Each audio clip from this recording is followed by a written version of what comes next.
안녕하세요. 반려동물이 평생 건강한 피부로 살아갈 수 있도록 도와드리는 평생피부과 동물병원 박원장입니다. 최근 가끔 가다가 루푸스나 천포창같이 피부 손상이 심하게 진행되는 피부병을 앓고 있는 반려견이 치료를 받으러 옵니다. 이 루푸스나 천포창은 대표적인 자가면역 질환입니다. 이 자가면역 질환에 대해서도 저희 병원에서는 다른 아토피나 만성적인 피부질병 상담을 하는 것과 같이 근본적인 문제를 해결할 수 있도록 상담을 해드립니다. 그런데 이 루푸스나 천포창 같은 경우는 피부 손상이 굉장히 심하고 또 진행되는 속도가 빠르기 때문에 보호자분들이 길게 바라보고 관리하는데 애를 먹습니다. 이 루푸스와 천포창뿐만 아니라 많은 질병들이 자가면역과 관련되는데 강아지 아토피, 그리고 지방층염, 그리고 일형 당뇨, 갑상선 기능 문제, 그리고 췌장염, 또 관절염, 이런 많은 질병들이 자가면역 질환입니다. 그렇기 때문에 이 자가면역 질환을 제대로 이해하는 것이 이런 질환을 앓고 있는 반려견에게 도움이 됩니다. 그래서 오늘은 고질적인 자가면역 질환을 어떻게 벗어날 수 있는지 전체적인 것을 이야기해 보려고 합니다. 이 내용이 간단한 것이 아닙니다.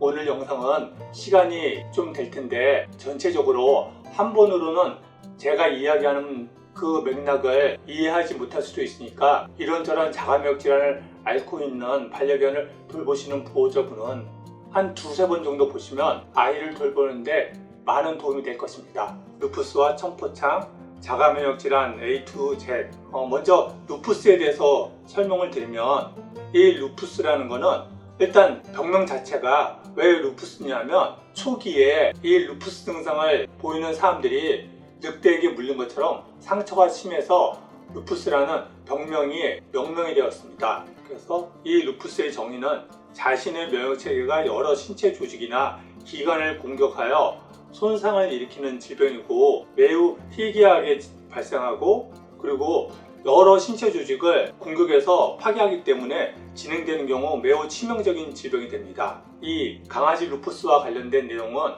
소동물 피부학 이 책에 있는 내용을 정리한 것입니다. 그래서 분류는 전신성 홍반성 루푸스, 보통 SLE라고 약자로 많이 사용하고요. 그리고 피부 루푸스, 약물 루푸스 여러 가지가 있는데 거의 대부분이 전신성 홍반성 루푸스입니다. 전신성 홍반성 루푸스는 증상이 주로 피부 질환, 그리고 관절염, 발열, 면역세포가 적혈구를 파괴하는 경우 빈혈을 일으키고 구강궤양, 심근염, 폐렴, 그리고 신경 증상도 유발합니다. 보시면 이런 식으로 코끝에 조직이 파괴되면서 이런 증상을 보이고요. 그리고 전신적인 증상도 나타나게 됩니다. 이런 전신성 홍반성 루푸스는 지루성 피부염이나 그리고 발 볼록살 궤양, 난치성 속발성 세균성 농피증, 코, 귀 궤양, 지방층염 이런 다양한 피부의 염증을 유발하고요. 이러한 루푸스의 원인으로 현대의학이 얘기하는 것은 첫 번째가 유전적 소인, 그리고 면역학적 문제, 바이러스 감염, 호르몬 자외선, 그리고 이런 약물 사용이나 생독 백신 이런 것들이 원인이라고 이야기하고 있습니다. 그래서 임상적 처치를 보면 루푸스 예후는 일반적으로 예측이 불가능하고 관절 피부 그런 여러 가지 장기의 증상을 나타낼 수 있고요. 그리고 심한 용혈성 빈혈이나 혈소판 감소증 이 질병들 또한 루푸스의 한 증상인데 이런 증상은 보통 루푸스 치료에 글루코코르티코이드 흔히 스테로이드라고 하는데 이거에 대한 반응을 하지 않고 다른 면역 조절제나 비장척추술 그런 것들을 해야 된다고 얘기하고 그리고 사고체 신염이 발생하는 경우 전신 진행성 신질환이 나타난다고 하고요. 그래서 전신성 홍반성 루푸스 치료는 각 개마다 맞춰서 개별화해야 된다고 얘기하고 초기의 약물은 대량의 스테로이드 그리고 이 스테로이드가 효과적이지 않을 때 아자티오프린 같은 면역제제를 사용한다고 이야기를 하고 있습니다. 그리고 여러 가지 보완적인 치료 방법이 있는데 그렇게 효과적이진 않다고 얘기하면서 이 부분이 중요한데 전신성 홍반성 루푸스를 가진 개의 40% 이상은 진단 1년 내에 죽었는데 원인은 자연사, 신질환이나 폐혈증 이런 것 때문에 자연사를 하고 혹은 상태가 너무 안 좋으니까 안락사를 시킨다고 합니다. 그리고 약물에 효과적인 반응을 보이는 애들은 장기간 치유 상태를 유지한다고 하고 있습니다. 근데 이게 말은 치유지 사실은 이 치유라는 말이 적절하지 않습니다. 치유라는 거는 그 문제를 해결해서 그 부분으로부터 자유로워지는 건데 계속 약을 투여하면서 증상만 일시적으로 억제하는 거고, 그리고 결국은 상태가 어느 순간 안 좋아지게 됩니다. 그리고 소독물 피부학 시크릿, 여기에서는 이 루푸스에 비타민 E를 사용하는 것도 약간 도움이 되지만 요거 한 가지로 치료 효과를 내기는 어렵다고 얘기하고, 그리고 스테로이드 같은 경우는 마구잡이로 사용하는 경우 피부 위축이나 쿠싱 증후 같은 변화를 나타낼 수 있다고 이야기합니다. 이 스테로이드 부작용은 이미 다 아는 얘기고요. 그리고 최신 루푸스와 관련된 논문을 보면, 이 논문을 번역한 것을 보면 1979년에 두 마리에 의해서 원반성 루푸스 홍반이 처음으로 보고되었다고 얘기하고, 그리고 이 논문에서 치료법과 결과에 대한 내용이 있는데 보면 치료나 결과가 일관되지 않다고 얘기하고, 박탈성 피부 홍반성 루푸스의 경우 식이 변화, 지방산 보충, 그리고 지루성 샴푸 사용, 항생제 및 경구, 레티노이드가 어느 정도 도움이 될 수 있다고 얘기합니다. 그리고 이런저런 항생제나 스테로이드, 그리고 면역억제제, 사이클로스프린 같은 면역억제제를 사용할 수 있다고 얘기하고 있고요. 그리고 하이드록시 클로로킨이 임상 증상을 늦추는 반응도 보이긴 했지만 고용량의 사이클로스프린, 이게 병변 악화를 막지는 못하는 것으로 보고되었다고 합니다. 그리고 최종적으로는 개 절반 이상이 치료에 대한 질병 반응 부족으로 안락사됐다고 이 최신 논문에서도 이야기를 하고 있습니다. 결국 뭐냐면 루푸스가 발생했을 때 이런 스테로이드나 면역억제제, 이런 약물들은 근본적인 문제를 해결하지 못하고 시간이 지나면서 결국은 루푸스 상태가 진행돼서 아이가 너무 고통스러워하고 그래서 안락사하게 된다는 이야기입니다. 그래서 루푸스를 요약하면 가장 첫 번째 면역 매개성이고, 그리고 다양한 증상을 나타내며, 그리고 치료는 스테로이드나 면역제제 처방입니다. 예후는 좋지 않다는 것입니다. 다음으로 이제 천포창에 대해서 이야기를 하면, 천포창이라는 것은 이게 병명 자체가 물집포, 부스럼청에서 이 사람 피부 상태에서 보는 것처럼 커다란 물집이 여기저기 생기는 그런 질병입니다. 강아지 같은 경우도 보면 전신적으로 여기저기 수포가 생기는 그런 거를 볼 수가 있고요. 이런 천포창은 면역세포가 세포를 공격해서 세포 사이에 간격이 생기면서 그 공간에 수분이 흡수되어 물집이 형성됩니다. 그래서 천포창 항체가 형성되면 세포 내 라이소좀과 결합해서 단백 분해 효소가 활성화돼서 세포외로 확산되고, 그리고 유착하고 있는 세포를 가수분해해서 그 사이에 벌어지니까 간격이 생기고 수포가 형성됩니다. 결국은 면역세포가 조직을 결합하고 있는 그 세포를 파괴함으로써 조직 사이에 간격이 생기고 거기에 체내 수분이 모이게 되면서 수포가 형성된다는 얘기고요. 이런 천포창의 원인은 면역매개성, 그리고 각 품종에 따라서 좀 취약한 애들이 있고, 유전성, 그리고 설포나미드나 페니실린 같은 약물로 인해서 생기는 거, 또 자외선도 원인이 되고, 그리고 대부분 특발성이라고 이야기합니다. 이 특발성이라는 것은 원인을 잘 알 수 없다는 것입니다. 결론은 자가면역 질환인데 그 원인은 알 수가 없다. 이게 이 소독물 피부학의 내용이고요. 이 천포창의 종류는 이게 어디에 생기느냐에 따라서 제일 피부 가까이 생기면 낙엽성 천포창, 그리고 홍반성, 심상성, 증식성, 이런 식으로 부위에 따라서 나누고 있고요. 그리고 증상은 대표적으로 피부 증상, 그리고 딱지나 가려움, 탈모, 발열, 그리고 혈관염, 상태가 심한 혼수나 체중 감소, 이런 증상들을 보이고요. 그리고 진단은 세포 내에 침착된 이뮤노글로빈 G를 검사를 하는데, 이 사람 세포를 이용해서 수행하는 간접 면역 형광법에서는 천포창을 가진 개 중 10% 미만에서 이 단백질을 인식하는 이뮤노글로빈 G 자가 항체가 존재하는 것으로 나타났다고 합니다. 그래서 이 이뮤노글로빈 G 자가 항체를 검사하는 그런 검사법도 있는데, 그게 10% 미만에서 발생하기 때문에 나머지는 이 검사로도 확진할 수 없다는 얘기고요. 천포창 치료는 좀 전에 살펴본 루푸스와 똑같습니다. 스테로이드 그리고 사이클로스프린 같은 면역 조절제가 주 치료제이고요. 그래서 이런 약물을 사용했을 때 이렇게 코가 벗겨지는 이런 상태가 한 10일 만에 멀쩡해지는 이런 것을 경험할 수가 있습니다. 이렇게 코가 심하게 헐고 막 녹아버리는 것은 그런 상태에서 약물을 사용할 때 그게 회복되는 것처럼 보이기 때문에 보호자분들은 아, 약을 쓰니까 낫는구나 그렇게 생각을 합니다. 근데 그건 낫는 게 아니라 면역세포가 조직을 파괴하는 것을 일시적으로 억제만 하는 것이지 그 근본적인 문제를 해결하는 것이 아닙니다. 그래서 여기서 이러한 자가면역 질환, 첩포착뿐만 아니라 용혈성 빈혈이나 혈소판 감소증 등 이런저런 자가면역 질환에 스테로이드나 사이클로스프린을 많이 사용하는데 이것이 근본적인 문제를 해결하지 않는다는 것을 이해를 해야 합니다. 그래서 이 소독물 피부학 시크릿 이 책에서 첨포창 질병은 나을 수 있는가라는 질병에 대해서 그렇지 않다. 이 질병은 평생 동안 치료를 요한다고 이야기를 하고 있습니다. 다시 말해서 이 질병은 낫지 못하기 때문에 유지할 수 있는 데까지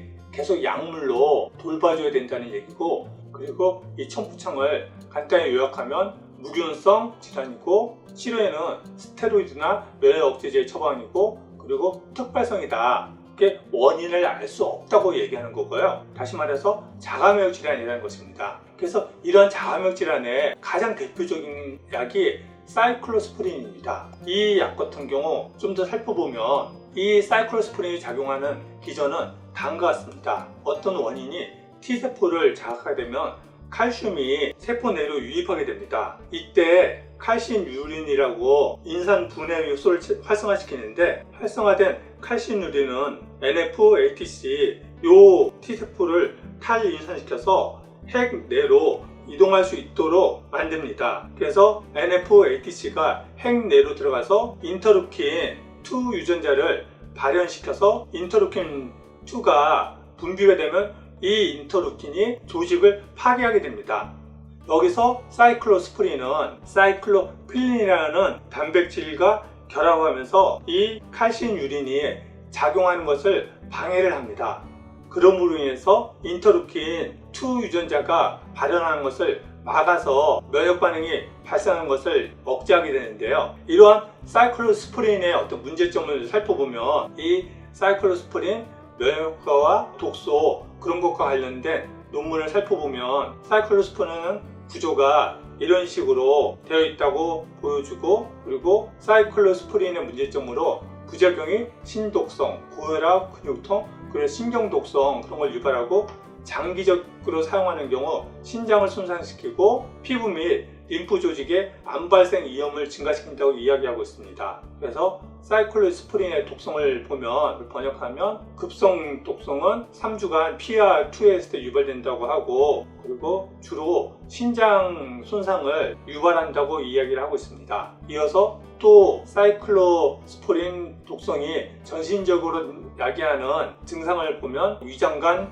심혈관, 신장, 신경계에 영향을 끼치고, 그리고 주요 부작용은 신독성 고혈압, 신경독성이라고 이야기를 하고 있고요. 자가면역 질환 치료에서 사이클로스프린을 사용하는 것은 특히 성인에게 신기능 악화에 상당한 위험을 초래하므로 약물 투여 중 신중한 모니터링이 필요하고 필요하면 약물 중단이 요구된다고 얘기합니다. 그리고 또 이어지는 독성과 관련된 것은 신장 독성이 중요한 부작용 중에 하나라고 얘기하고 있고요. 또 소아 환자들은 유환율과 사망률이 매우 높다고 합니다. 이 부분에서 반려견들은 사람보다 더 약한 존재이기 때문에 이 아이들 같이 독성이 더 높다고 볼 수 있고요.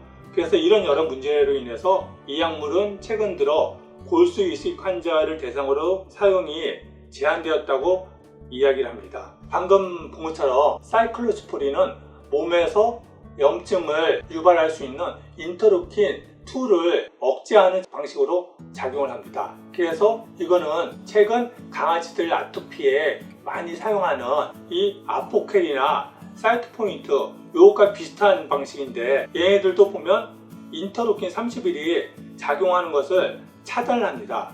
그래서 이후로 진행된 염증 반응이 일어나지 않게끔 하는데, 그거로 모든 문제가 끝나냐? 그렇지 않다는 것입니다. 이 인터루킨의 생리적 기능을 살펴보면 몸 안에서 면역세포인 모노사이트를 활성화시키는 그런 작용도 하지만 이 면역세포뿐만 아니라 피부, 두뇌, 폐, 그리고 기관 등 다양한 장기를 자극해서 그러한 장기들이 정상적인 기능을 하도록 촉진을 합니다. 그래서 이 인터루킨 31이라는 것은 몸에서 필요한 사이토카인을 생성하도록 하고 또 면역을 조절하고 그리고 조혈도 하고 세포의 증식도 조절합니다. 이게 정상적인 기능이고 이게 과도해졌을 때 피부염이나 기관에 가민한 반응 그리고 염증성 장질환 같은 그런 문제를 야기하는데 이거는 과도해졌을 때고 일상적으로 이런 몸의 정상적인 기능을 하는데 아포켈이나 이런 약물은 이런 정상적인 기능을 억제함으로써 그로 인해 다른 문제도 발생시킬 수 있다는 것입니다. 그래서 좀 전에 살펴본 것처럼 현대의학은 이 전신성 홍방성 루푸스의 원인으로 유전적 소인을 비롯해서 면역 문제 이런 여러 가지 것들을 얘기하고 또 청포창의 원인 또한 면역 매개 그리고 유전자 이런저런 것들을 이야기합니다. 이렇게 원인들이 매우 다양하고 또 이 각각 특히 유전자 같은 경우 어떻게 할 수가 없기 때문에 근본적인 문제를 해결하지 못하고 그냥 면역 억제제나 스테로이드만으로 상태가 진행되는 것을 지연시킬 수 있을 뿐이고 결국은 아이들의 상태가 안 좋아지니까 안락사나 그런 처치를 하게 된다 그런 식으로 설명을 하고 있습니다. 이거는 뭔가가 매우 잘못된 방식입니다. 자연에 이렇게 무수하게 많은 생명체들이 살아가는데 이 생명체들은 기본적으로 자가면역 질환이라는 게 없습니다. 이거는 생명 자체에 대한 깊은 이해가 진행된다면 이해할 수 있는 부분인데 이런 생명체들은 다양한 주변 생명체들과 또 내부의 어떤 면역과 관련된 이런 다양한 요소들이 적절하게 그물망 속에서 공존하는 방식을 수만 년에 걸쳐서 이루어져 왔기 때문에 자연에 있는 생명체들은 다 건강히 살아갑니다. 그래서 면역과 관련된 세포들은 이 그림에서 보는 것처럼 굉장히 많은 면역세포들이 있고 이 세포들은 적절하게 활동을 하면서 몸의 건강을 유지하도록 역할을 하지 자기 몸을 파괴해서 그 생명 자체가 심각한 상태로 빠지게 만들지 않습니다. 그래서 건강한 면역 상태는 내외부의 요인과 면역력 이게 적절하게 균형을 맞추는 정도고 근데 이게 어떤 원인으로 해서 너무 과잉되어지면서 자가면역 질환이 발생하게 된 것입니다. 그래서 오늘날 사람 영역에서 매우 많은 자가면역 질환들이 발생하고 있는데 이런 자가면역 질환에 대해서 현대의학은 특발성이라고 유전자의 영향이나 아니면 원인을 특정할 수 없으니까 그냥 증상만 억제하는 스테로이드나 사이클로스포린 그런 면역 억제를 사용하는데 정윤석 의학 박사가 저술한 자가면역 질환 다스리기 이런 책을 보면 자가면역 질환이 발생하는 것은 유전적 요인도 있지만 환경 독소, 식이 요인, 미생물의 불균형, 스트레스, 신체 방어력 손상 이런 것들이 복합적으로 작용해서 자가면역 질환이 발생했다고 이야기를 하고 있습니다. 그래서 그 내용을 좀 더 살펴보면 일단 유전적 요인에 대해서는 영향을 끼치기는 하지만 10% 내외라고 합니다. 그래서 유전적 요인보다 환경적 요인이 더 크게 작용한다고 얘기를 하고 있고요. 사람에서 흔히 나타내는 다양한 자가면역 질환들 류마티스 관절염도 그렇고 루푸스 그리고 1형 당뇨 같은 이런 질병들이 다 자가면역 질환인데 이런 질병들의 발생률의 증가율을 보면 루푸스가 1980년대 이후로 쭉 상승하고 있고 그리고 당뇨병 또한 1965년 이후로 지속적으로 증가하고 또 면역과 관련된 다양한 질병들이 이 그래프에서 보는 것처럼 지속적으로 증가하고 있습니다. 이 시기에 사람의 유전자가 바뀌었을까요? 그렇지 않다는 것입니다.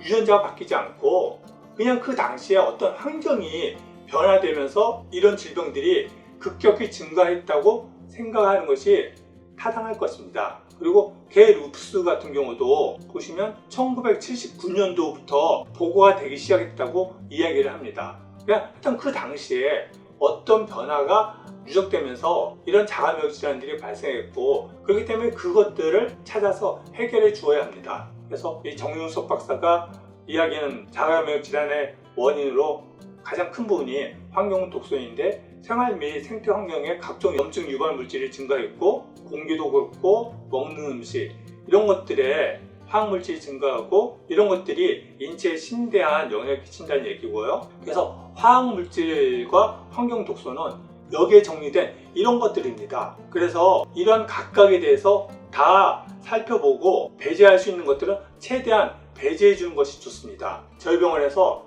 강아지 피부병으로 오면 가장 기본적으로 검사하는 것이 모발 검사입니다. 이 모발 검사를 하면 아이의 영양 상태와 독성 물질이 누적되어 있는지 볼 수 있는데 이 결과에서 보는 것처럼 수은, 안티몬이 굉장히 많이 농축되어 있고 얘 같은 경우 안티몬 비스무스, 얘는 수은, 바륨, 안티몬 비스무스, 또 얘는 알루미늄, 바륨, 세슘 이런 것들이 굉장히 높게 농축되어 있는 것을 볼 수 있습니다.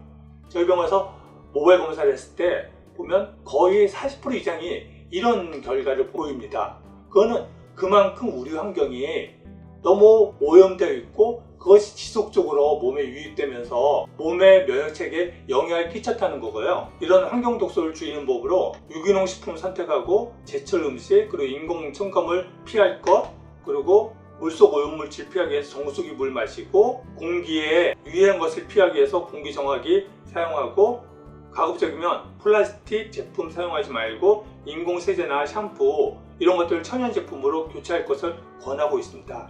이거는 사람뿐만 아니라 반려견에서도 마찬가지이기 때문에 이런 것들 중에서 어떤 것을 바꿀 것인지 그 부분을 고민을 해주셔야 합니다. 그리고 집안 청소 세제나 세탁제는 독성 약한 제품을 하고 식기는 플라스틱이나 알루미늄 이런 것보다 세라믹이나 스테인레스 사용하고 휘발성 유기합물 이게 세집중후군의 원인인데 이런 것들을 발생할 수 있는 가구, 인테리어 제품, 소파, 카펫 이런 것을 피하고 그리고 플라스틱 장난감 이거 금지하고 레이저 프린터나 강강용지 자제하고 새집의 페인트 냄새를 피할 것을 권고하고 있습니다. 또 세탁소 드라이 클리닝 냄새 멀리하고 불필요한 약물 복용을 중단하고 집안에 곰팡이 냄새 나는 경우 곰팡이 불락 제거하고 생활 주변에 인공화학물질, 오염물질, 중금속, 미세먼지 최대한 피하고 간의 해독 능력을 높이기 위해서 간 기능 영양제를 복용할 것을 권하고 있습니다. 그래서 이런 것들은 저도 강아지 아토피나 만성적인 피부병에 대해서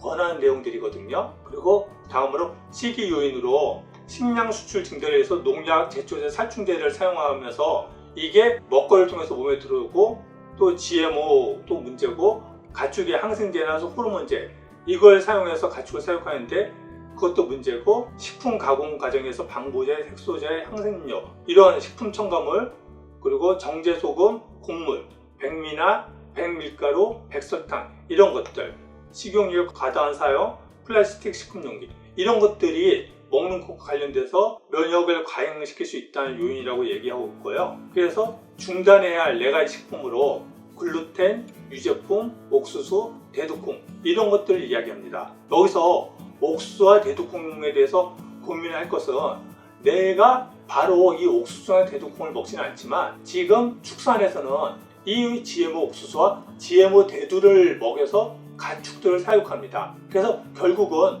가축을 통해서 나나 반려동물들이 이런 GMO 농산물을 먹는 거기 때문에 가급적 이런 GMO 곡물을 먹여서 사육한 축산물을 피할 것을 권하고 있고요. 다음으로 신체 방어선의 파괴를 유발하는 것들을 갖다가 해결해야 되는데 가장 먼저 장누수증후군으로 장에서 이런 항생제 그리고 수염제 이런 것들 때문에 장의 정상적인 세균총이 파괴되면서 몸에 염증 반응을 일으킬 수 있는 다른 것들이 흡수되고 있다는 얘기고요. 그래서 장 점막층 파괴로 장 누수 현상이 발생하여 장내 세균과 이물질이 흡수돼서 몸에서 과다한 염증 반응을 일으킨다는 얘기고요. 그래서 건강한 장내 환경 상태가 건강한 면역력의 가장 중요한 요소라고 이야기합니다. 그래서 장내 환경과 자가 면역의 밀접한 관계를 얘기하는데 장내 미생물은 아마존의 거대 밀림 속에 수많은 생명체들과 같이 숙주의 인간과 공존의 생태계를 이루고 있다. 그래서 균형을 유지하는 것이 중요하다. 그렇게 이야기하고 있습니다. 그래서 장내 미생물종에 영향을 끼칠 수 있는 항생제 처방은 가급적인 피하는 것이 좋습니다. 그리고 미생물의 불균형, 나쁜 독소에 영향을 끼칠 수 있는 것들 피하고 자가면역 질환의 치료 목적은 장내 미생물을 사멸하는 게 아니라 체내 면역 시스템을 안정화시키는 것이라고 얘기합니다. 그래서 신체 내에 미생물총의 균형 회복을 위해서 노력해야 한다고 얘기하고 있고, 그렇기 때문에 항생제 처방이나 약용 샴푸 그런 것을 사용하는 것도 피해 주는 것이 좋습니다. 다음으로 스트레스가 원인이 되는데, 만성적인 스트레스는 정상적인 부신 기능을 저하시킨다고 얘기합니다. 그래서 면역력 저하, 기능 저하를 야기하고 이런 것들이 감염증, 자가 면역 질환을 유발한다고 얘기합니다. 다음으로 이 환자혁명을 쓴 조한경, 이 사람은 기능의학적 시각에서 사람의 건강 문제를 다루고 있는데요. 여기 보면 자가 면역 질환과 아토피아가서 대표적인 자가 면역 질환으로 알레르기, 아토피, 천식, 제1형 당뇨, 류마티스 관절염 이런 것들이 대표적인 자가 면역 질환이라고 얘기하고 있고, 그리고 자가 면역 질환의 원인으로 모유 수유를 하지 않는 것, 제왕절개, 아기들이 산도를 통해서 분만하면서 엄마 몸에 있는 다양한 세균을 흡수해서 장에 정착을 하고 그래야지 면역 시스템이 건강해지는데, 제왕절개를 통해서 태어나다 보니까 그런 몸에 꼭 있어야 되는 균들에 접촉하지 못해서 이런 제왕절개가 자가 면역 질환의 원인이라고 얘기하고 있는 거고요. 그리고 글라이포세이트라는 제초제, 그리고 과다한 위생관념과 항생제 사용, 가공식품, 화학물질, 대기오염, 그리고 또 장누수 증후군 이런 것들이 자가 면역 질환의 원인이라고 이야기합니다. 그래서 이 조한경 씨는 유튜브에서 닥터조의 건강 이야기라는 유튜브 채널을 하고 있는데, 거기에 자가 면역 질환의 원인이라는 영상이 있습니다.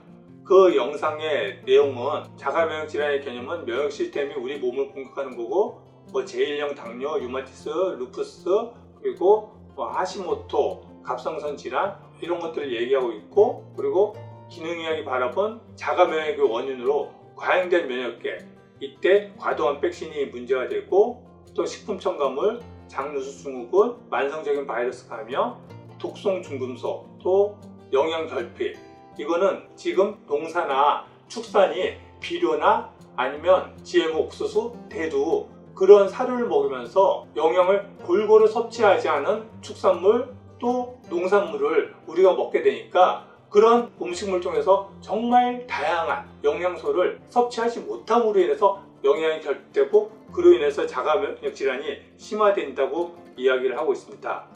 그리고 극심한 스트레스 또한 자가 면역 질환의 원인이라고 얘기하고 있고, 운동 부족 이런 것들을 자가 면역 질환의 원인이라고 이야기를 합니다. 그러면 우리가 해야 될 건 뭘까요? 그거는 여기에서 문제되는 것들을 피하는 것입니다. 과도한 백신 피하고, 식품 첨가물 들어간 거 가급적 먹지 말고, 장이 건강하게 될 수 있도록 먹는 거 주의하고, 그리고 독성 중금속 이런 것들 해결하기 위해서 환경 개선하고 공기청정기 그런 거 이용하고, 그리고 먹거리에 대해서 정말 고민을 해야 되고, 스트레스 받지 말고 규칙적인 운동을 해야 합니다. 다음으로 기능의학 진료를 하고 있는 김덕수 박사가 쓴 기능의학을 알면 건강해 보인다, 이 책을 보면 질병의 원인을 이런 그림으로 설명하고 있습니다. 여기 보시면 갑상선 이상, 그리고 과민성 대장증후군, 알레르기, 자가 면역 질환, 당뇨 이런 다양한 질병들이 결국은 이 아래에서 보는 것 같이 열악한 식사, 독소, 수면 부족, 안 좋은 인간관계, 영양 결핍, 운동 부족, 좀 전에 얘기한 것과 거의 비슷한 요인들이 지속적으로 영향을 끼친 결과 이런 질병들을 야기한다고 합니다. 다시 말해서 이런 문제들은 단 하나의 어떤 요인, 유전자라거나 그런 요인 때문에 발생하는 게 아니라 이런 여러 가지 요인들이 장기간에 걸쳐서 복합적으로 작용해서 나타나는 증상이기 때문에 그런 문제들을 갖다가 꾸준히 개선해줘야지 시간이 지나면서 이런 문제들이 해결될 수 있다는 것입니다. 그리고 또 제가 자주 권하는 개 모양의 자연주의 육아백과 이런 홀리스틱 의학에서 피부 질환의 주된 원인으로는 가장 첫 번째 독성, 그리고 영양 결핍, 예방 접종, 그리고 억제된 질병, 그리고 심리적 요인 이런 것들을 이야기합니다. 이런 것들이 결국 앞에서 이야기한 것들과 거의 유사한 그런 내용입니다. 그래서 이런 자가 면역 질환을 관리하기 위해서는 무엇보다도 원인을 차단해야 합니다. 환자혁명의 조한경 씨도 보면 먹는 것보다 더 중요한 것이 피해야 할 것을 철저히 피하는 생활 수칙이라고 이야기합니다. 그래서 무엇보다도 원인이 될 수 있는 다양한 것들, 앞에 얘기한 그런 것들을 다 피해줘야 합니다. 강아지에게서는 가장 첫 번째가 사료에 포함된 방부제, 사료첨가제, 그거 무조건 끊어야 되고, 그 다음에 환경에서 알게 모르게 몸에 들어올 수 있는 독소를 갖다 최대한 배제해주고, 그래서 자동차 배기가스나 아니면 실내의 세습 증후군의 원인들, 그런 것들 관리할 수 있는 공기청정기나 그런 것들 꼭 사용하시고요. 다음으로 체내에 누적된 독소를 배출해줘야 합니다. 그런 부분에 저희 병원에서는 이 아로마 입욕제를 많이 권하고 있습니다. 이 아로마 입욕제는 전신적인 혈액순환을 촉진시켜주고, 그러면서 독소를 배출할 수 있게 돕고, 또 여기 들어가 있는 아로마 에센셜 오일이 몸의 면역력을 촉진시켜주고 염증을 완화하고 독소를 배출하는 그런 효과들이 있습니다. 그래서 이 아로마 입욕을 다양한 피부 질환에 권하고 있고요. 그리고 면역력 회복을 위해서 신경을 써줘야 합니다. 이때도 가장 중요한 것은 건강한 먹거리입니다. 그래서 반려견의 건강한 먹거리에 도움이 되는 책들이 많이 나와 있으니까 서점에서 그런 책들 한두 권 정도 참고해서 만들어 먹이거나, 아니면 저희 병원 같은 경우는 강아지 다양한 질병에 대해서 레시피 상담도 해드리고 있습니다. 그리고 또 이런 면역이 건강하게 도움이 되는 이런 제품도 판매하고 있는데, 이 제품과 관련돼서는 예전에 제가 소개한 당 영양소와 관련된 이 영상이 있으니까 이 영상을 참고하시면 도움이 되실 거고요. 그런 식으로 근본적인 문제를 해결하고 아이의 면역 상태가 건강하게 회복할 수 있도록 이런저런 것들을 도와줘야지 시간이 지나면서 아이가 차츰차츰 안정하게 됩니다. 그래서 자가면역 질환에 유익한 먹거리로는 가장 먼저 방부제, 사료첨가제가 첨가되지 않은 먹거리, 그리고 가공이 최소화된 먹거리, 유기농 식재료, 그리고 항산화제로 비타민 E가 풍부하게 들어있는 식재료를 사용하고,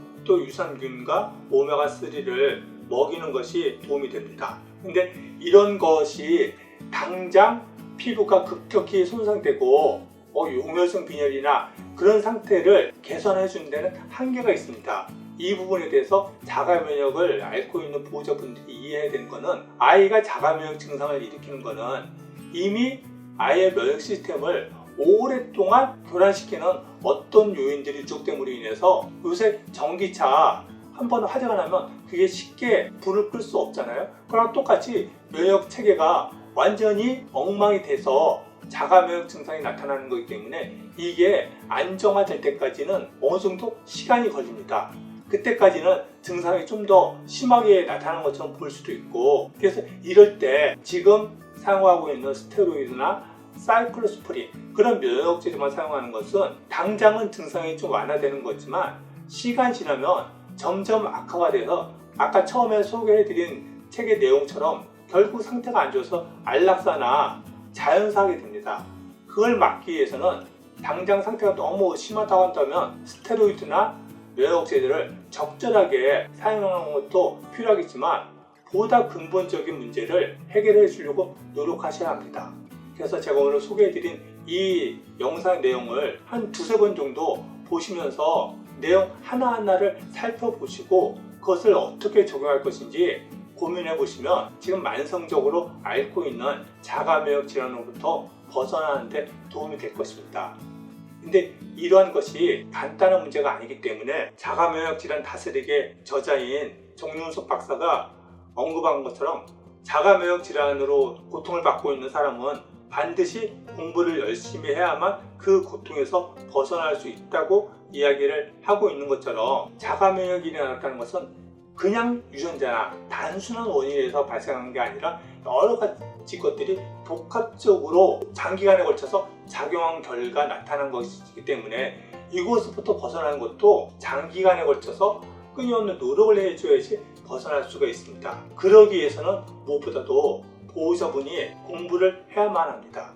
그래서 이 자가면역과 관련된 문제를 이해하는 데 도움이 되는 책이 개고양이 자연주의 육아백과, 그리고 또 환자의 혁명, 이 두 책을 한번 읽어보시면 지금 도대체 뭐가 문제인지 좀 더 깊이 이해하는 데 도움이 되실 것입니다. 네, 오늘은 단순한 문제가 아닌 다양한 자가면역 질환을 해결하는 데 도움이 된 영상을 준비했고요. 다음에 또 반려견의 피부 관리에 도움이 되는 영상으로 찾아뵙겠습니다.